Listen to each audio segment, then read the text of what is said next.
যাই হোক, আমরা চলে আসছিলাম আগে মৎস্য খামারে। গরুর খামারে টুকটাক বা ঘাস কাটে সব কিছু করার পরে আমরা চলে আসছি আমাদের মৎস্য খামারে। এই যে আমাদের এই পাশের যেটা ওরা ফেরি কেটে থুয়ে গেছিলো, যেহেতু লোকজন কম, লোকজন নাই, এটাও সেম করে রাখিছি।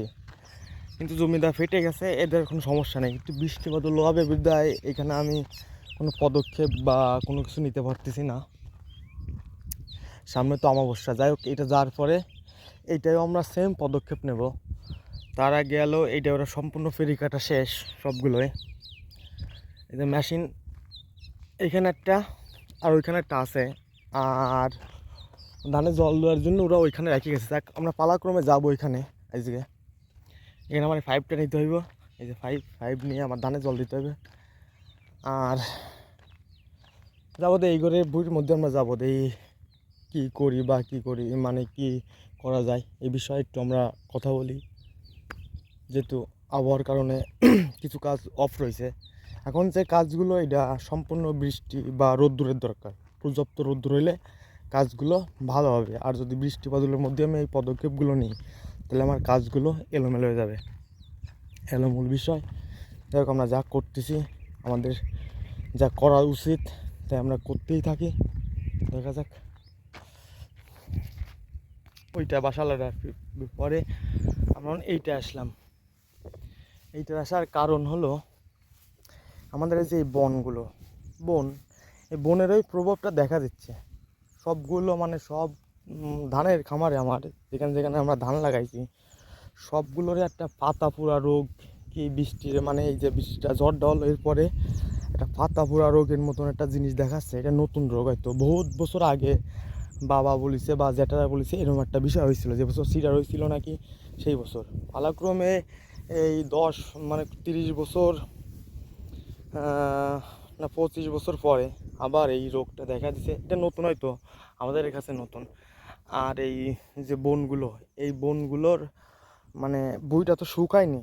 বুইটা এখন যা শুকাইছে, এখানে আমাদের বন মারা ওষুধ দেওয়া যায়, দিলে ক্ষতি হবে না। কিন্তু আবহাওয়া, যে আবহাওয়া মেঘলা মেঘলা আবহাওয়া, এই কারণে যদি আমি এখানে বন মারা ওষুধ দিই, আমার বন নিধন হবে, ঠিক আছে। কিন্তু যে মাটিতে যে জোড়া থাকে বা নরম থাকে, এই মাটিতে যদি ওই ওষুধটা মিশে যায়, তাহলে পরবর্তীকালে আমাদের মনে করেন যে একটা সমস্যা, মৎস্য খামারে মাছের দিক দিয়ে একটা সমস্যা হইতে পারে। এই কারণে আমরা ওয়েট করতেছি।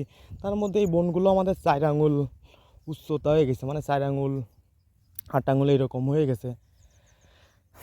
এই জন্য মূলত আমরা বন মারা ওষুধটি দিতে পারলাম না, মানে বাড়ি আনা রয়েছে, তারপর ওইভাবে রয়েছে। আর আমি আসলাম হলো ওই যে আমাদের যে ধান ক্ষেত বা ধানের খামার এই পাশের ঘেরে, বাবা তো ওই পাশে গেছিলো, কিন্তু আমি তো আসলাম এইখানে ধানে জল দেওয়ার জন্য। দেখো, আমরা দেখাবো যে আমাদের ধানের ওই একই সমস্যা দেখা দিচ্ছে। খালি আমাদের না, এর আশেপাশে যত ধানের খামার আছে বা এই বছরে এরকম জিনিসটা দেখা দিচ্ছে। এর মানেটা বুঝলাম না, বা এর ট্রিটমেন্টটা এখনও হয়তো কেউ করেনি বা হয়নি। দেখা যাক, দেখি কী হয়। ভগবানের ইচ্ছাই আমরা করতেই থাকি। আর আমাদের এই যে মানে রেনু মাছ নার্সারি করার যে ড্রেনগুলো বা ফগারগুলো, দেখেন একদম মাটি দেখা যাচ্ছে স্বচ্ছ। মানে এখানে আপনি মাছ দিলে মাছ প্রোডাকশন হবে বা মাছ ফুটবে। আপনি যদি কিছু নাও দেন, জলে যে পরিবেশ দেখা যাচ্ছে এখানে আপনার মাছ ফুটবে। তারপরেও আমাদের প্রথম পদক্ষেপ শেষে, এখন হলো দ্বিতীয় যে পদক্ষেপটা। দেখেন স্বচ্ছ, একদম স্বচ্ছ জল, সব জায়গায় স্বচ্ছ জল। তারপরেও আমরা এখানে কোনো কিছু দিইনি বা কোনো কিছু করিনি। এখন আমি এইখানে আজকের থেকে এখানে আমি জল কমাবো, মানে জলটা আমার ওই ঘেরে দিয়ে দেওয়ার জন্য। ধান খেতে জল লাগবে, সম্পূর্ণ জল যেটুকু লাগে আমি দিয়ে দেওয়ার পরে আমি কানা সম্পূর্ণ শুকাবো। এবং রাক্ষস মাছ দমন করার জন্য যে সব মেডিসিন, রোডেনান বা গ্যাস ট্যাবলেট বা যাই লাগে না কেন, আমি সম্পূর্ণ সেই পালাক্রমে আমি ব্যবহার করব। যাই হোক, তেল এই যে মেশিন একটা, ওই যে আরেকটা তো আর দুটো ওই ঘেরে। যাই হোক, এবার মানে করতে থাকি যা করতে আইছি। জল টল দেওয়ার পরে আমি দেখলাম যে এই যে রোগটা, এটা আসলে পুরো মাটির কালার একটা রোগ, এটা নতুন, এটা তো আগেই বলেছি। এই পাশের কেটেও দেখা যাচ্ছে যে সেম কোয়ালিটির। যাই হোক, ওষুধ তো দিলাম কালকে, তারপর যা হোক কী হয় না হয় দেখা যাচ্ছে। কারণ এই রোগটা নতুন, কারণ যে অনেকদিন বৃষ্টি হয় না, বছরের পয়লা বৃষ্টি হওয়ার পরে মানে এই রোগটা দেখা যাচ্ছে। আসতে আসার পরে আমরা চলে আসছি হলো সন্ধ্যার আগে গরুর খামারে। যেমন নানি আইছে, উনি একটু হেল্প করে, যেমন পুরাতন পদ্ধতি আমাদের দেখায় মশা তাড়ানোর জন্য।